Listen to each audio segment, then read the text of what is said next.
Let's talk a little bit about combat power on Trickcal Revive and the different ways you have to actually increase your combat power, make your units stronger, overall your whole account stronger, because there are multiple systems that are global rather than unit based, and a little bit of my tips on what priority I would give to each of the systems to actually progress faster. Now, something really important to talk about is that combat power, it's gonna depend on 1,000 different things. One of them, obviously, free to play or spender. Do not feel behind because not all of your characters are 100k combat power, or because you are not Kami with almost 1 million combat power already in the game. Like, feel free to progress at your own pace. There is no rush. It's normal that the game is gonna be slower. It's a stamina-based game, meaning everyone who is spending and max refreshing their stamina usage every day will obviously be gonna be further in the game than what you are right now. It's fine, no rush, don't worry too much. That said, let's talk a little bit about combat power and the different ways of increasing and what you can do to make your units stronger. Before we start, as usual, hello degenerates, welcome back to Waifus. I'm Sefhi, the favorite gambling addict. Today's topic, once again, combat power. So let's start with the global ways you can increase the combat power of the account for your units, and that's what we mentioned on the previous video, the order laboratory. If you come to the laboratory and you go to the lab right here, as you can see, you can increase passive stats based on different races or based on different personalities. You're gonna be getting a lot of passive stats in here. This is gonna be a really slow progress because it's tied to how fast you can craft these materials. There is no rush. Feel free to do it every day and see if you can progress, but it will take some time to actually get that going into like a stage 5, 6, 7, etc. So that is the first way and probably the easiest way to start leveling up your characters and getting some combat power. And speaking on leveling up your characters, I want to talk about levels because levels are not that big of a source of combat power. Obviously, a level 10 character versus a level 40 character, there's gonna be a difference, but it's not the biggest difference. If I come right here and I level up this character to whatever the maximum is right now for a 3-star on my account, which is 44, Hayley will have 59k combat power, while other 3-star characters at the same level will be getting 120k combat power, right? So levels are nice, but it's not a huge source of combat power. And this applies also to dupes, okay? This is, once again, a 3-star character that if I go to the equipment, it's rank 6, 2 pieces plus 5. And if I go to my Xion, rank 6, 2 pieces plus 5, and they both have a similar combat power. Dupes do give combat power, but they are not something that's mandatory or necessary to get right now. And I say this because a lot of people are asking if they should be pulling for dupes or not. Don't feel too pressured to pull for dupes. It's not a system that will really like break or make your characters right now. In Korea, later, there's gonna be a new system that when you have a 5-star character, allows you to get a sort of a treasure, a favorite item, whatever you wanna call this, that will change how the skills of that character work. But until we get that, dupes don't really matter. It's not a huge source of combat power. It does help, obviously. The next two ways are pretty simple. One of them is going to be favorite apostles. Favorite apostles will give you from 3 to 8% increase stats overall for a character. And this is based on the level of your headquarters, I believe it is, or one of those buildings. The more you level them up, the more stats you get, and the more characters you can favorite. The other way outside of making your character a favorite character, obviously, is going to be with equipment. And this is one of the most important ones because equipment is what will make your characters really strong. If we're talking about Komi right now, and I come here, she has like 98 combat power, 98k. And if I go to any piece that right now could help her, let's say physical defense, even though I'm not a fan of defense pieces, I cannot even take it to level 5 because I am poor. But I can take it to level 4 probably and still get a bunch of different combat power. And as you can see, she will go all the way to 99. This obviously will increase the higher we go in ranks. Some pieces in Korea, when I go to rank 11 plus 5, it costs me 300k gold, but it will take my units all the way to 700, 800, 900k just in one unit, right? So gear enhancement is important, but I would not do it unless it's specific pieces. So for example, if I go to BB, a tank, only the HP pieces, maybe physical and magical defense if you have the gold to do it. On your DPSs, only physical and critical pieces, nothing else, right? When it comes to Yomi, for example, you could also be doing the HP piece and the attack pieces because she's support, that is also a DPS. So you could be doing both, but don't go too crazy on gear enhancement because it's really expensive really fast. Also related to the previous topic, which is the favorite characters, right? The favorite apostles. You can increase the number of favorite apostles you have by buying a house or buying a different layout for your house.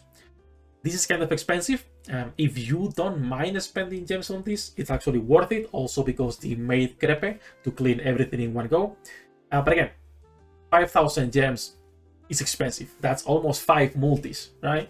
So I understand this might be not something a lot of people want to do, but consider it long term if you have some gems saved to do this for the extra favorite apostles, getting maid creep to clean everything faster, and just because you will have a cooler house you can decorate with more stuff. But that's like an ultra low priority when it comes to combat power, okay? Ultra low priority. The next thing we can talk about, obviously, is going to be the Crayon boards. So let's go to Crayon. Why not? Crayon board, it's empty right now. And as you all know, the Crayon boards, I explained this already, these glowing nodes are going to be giving you stats for everyone in the account. If you see a node that has blue stats, those are for everyone in the account, while these ones that are normal are just for her. So obviously, the more you invest into a character, the more stats they will gain, right? Like for example, my Xion right here has almost her firstborn max out, but this is not necessary nor mandatory. Again, my Kidian is stronger than my Xion, while she has a full firstborn unlocked. So it's good long term, but you can even start focusing on lower rarity characters first, as long as they have a good glowing node. So for example, on Velvet, she has a node that is for everyone, crit damage and crit rate 3%, and it's pretty close to the starting node. It's worth getting it. And there is a lot of characters that will have nodes close to where they are starting. For example, this one right here, that is worth getting because it's going to be increasing the crit for everyone in the account, or this one right here on Mago, 3% HP for everyone in the account, right? And it's pretty cheap to get, it's pretty close to the starting node. So all of those nodes on all of the characters in your account are going to be a huge increase in combat power, and it's what's going to be making your account long-term progression speaking, right? Really strong. Those Crayon boards, but it's a lot of RNG. A lot of RNG. You can throw 600 star candy into the get your crayons nodes. Kato, what are you breaking, girl? I don't know what is breaking now. And you can get no gold crayons, literally. That's what it's recommended. Also, when we're talking about battle supplies, sorry, on the groceries here, to save your top up coins for ultra pastels only. You can get some stamina if you wish to progress a little bit further early on. But if you are getting ultra pastels here, it's a guaranteed increase in combat power for your account, while getting candy is not. Because the only thing you can do with candy is going to be maybe farm some gear, which is great, right? But you need to farm for it. And each piece of gear, by the way, it's hundreds of stamina. Like each piece of a rank 6 is going to be costing you hundreds of stamina if you can't get them, because it's pretty expensive. A rank 5 piece right here, I need to be spending a lot of stamina. Like I can literally recharge right now 200 stamina, which is a waste of gems, by the way. Come here and still maybe not even finish this with 200 stamina, right? I leveled up, so it's going to be helping me a little bit. And now I need to also get the other 12. There we go. So that's like 300 stamina basically, right? The 200 we use early on that I recharge, plus the extra 100 or however much I got for leveling up, just to go to rank 6. So getting the characters up is going to be really expensive. It's going to take a longest time. Don't worry too much. It's obviously high priority in terms of how much combat power is going to be giving you, because now she go all the way to 87,000 from the previous, what, 60k that she had. But obviously, this is really expensive. Really expensive. This is the end game.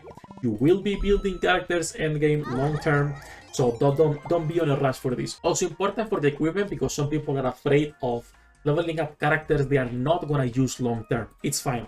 I can level up my Hailey even if I'm not using her anymore, and she's a rank 5, and she will be giving flat stats to everyone in the account. Every character you build is gonna be giving flat stats to everyone else in the account, as you can see, from rank 2 all the way to rank 10 that we don't have yet, but to rank 6 right now, right? So in the case of Hailey, she is applying the bonifications from rank 2 all the way to rank 5. And if I go to a character that is, let's say, rank 6, like for example Yomi, she will be applying the bonifications from rank 2 to rank 6. So every character you are building and you are giving gear, even if it feels like, oh, I might not use this character later, it's still useful because of the flat stats. And also remember that raids are going to be always elemental. You're going to be using different DPSs for every single raid. And then the last system that we need to talk about for increasing your combat power, obviously, is going to be the skills. Skills give increased stats. It's pretty nice. Now, it's not huge either, but this is more related to their damage output than the pure combat power numbers you are getting, right? So I would recommend getting all of the skills up. Now, there are some skills that are useless. Like, for example, if I go to Gavia, the only skill you really get about is her skill 1, her shields. Her senior and passive doesn't really matter. But you still later on, long term, want to be leveling them up if this is a character that's on your main team.